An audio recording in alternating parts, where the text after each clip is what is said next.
Hi guys, this is just something really quick on Banquo. I do get asked a few questions about him for obvious reasons.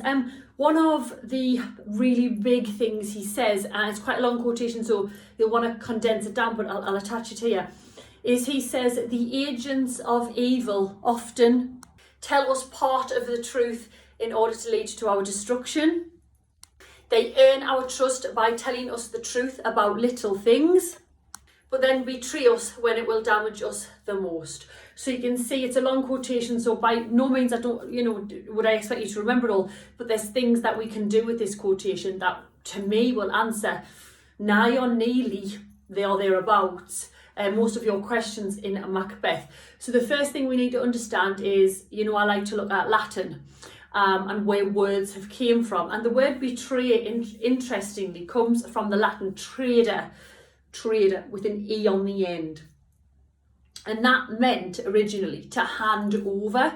So in this moment when Banquo is telling us about the agents of evil, which is the witches, and again we can analyse agents of evil in a question about the supernatural and a question about the witches, and this idea that they are agents actually tells you that they are working for the devil, which I've mentioned in a few of my videos. We can also analyse agent as well.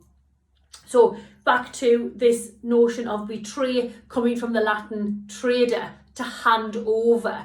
Literally, Banquo is telling you that Macbeth hands over his morality, he hands over his loyalty, he hands over, if we're going to go down the route of Lady Macbeth, his human kindness. And he hands over the crown, because what he does is he takes it from the rightful person, doesn't he? And then he hands it over, yes, to himself, but to somebody that isn't going to A, protect it in a moral way, but B, and more importantly, the disruption of God's plan. If we were going to analyse the word agent, that comes from the Latin agia, with an A on the end, again I'll attach, and that meant something that produces an effect. Well, actually, you've got, again, a couple of arguments there.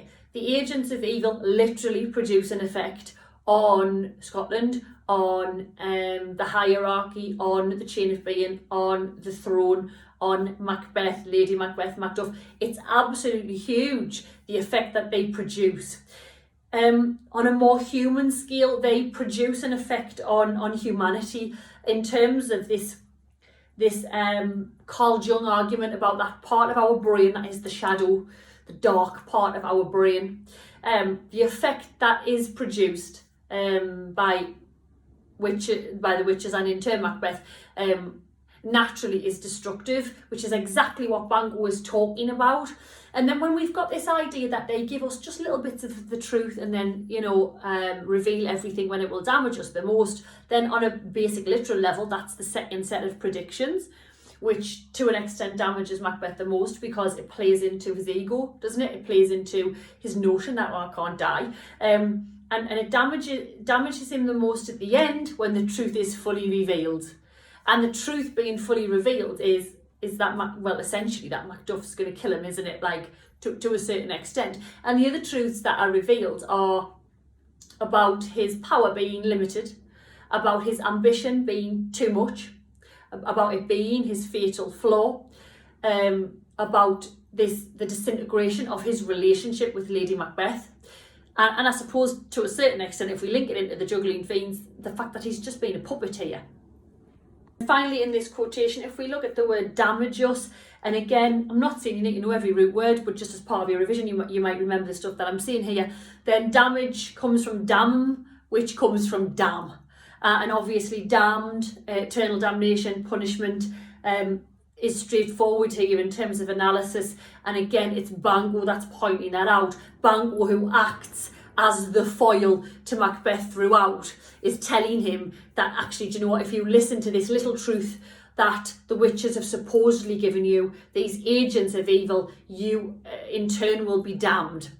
And that's exactly what happens. Look at Lady Macbeth's language at the end when she talks about hell, and look at him when he references it as well. So this word damage again is huge. So, and what I'm saying, guys, is this quotation by Banquo I don't think should be missed. I'm not saying you will remember it word for word, use your ellipsis and condense the quotation, but it's absolutely essential in terms of literally him voicing exactly what's going on. But Macbeth, obviously, because of his fatal flaw, because of obviously other factors, he just won't listen, will he? He won't hear it. All right. Hope this was useful. If you need anything from me, it's @StaceyRay on Instagram, or my website's there. I hope everything's going well, guys. Massive good luck in your studies.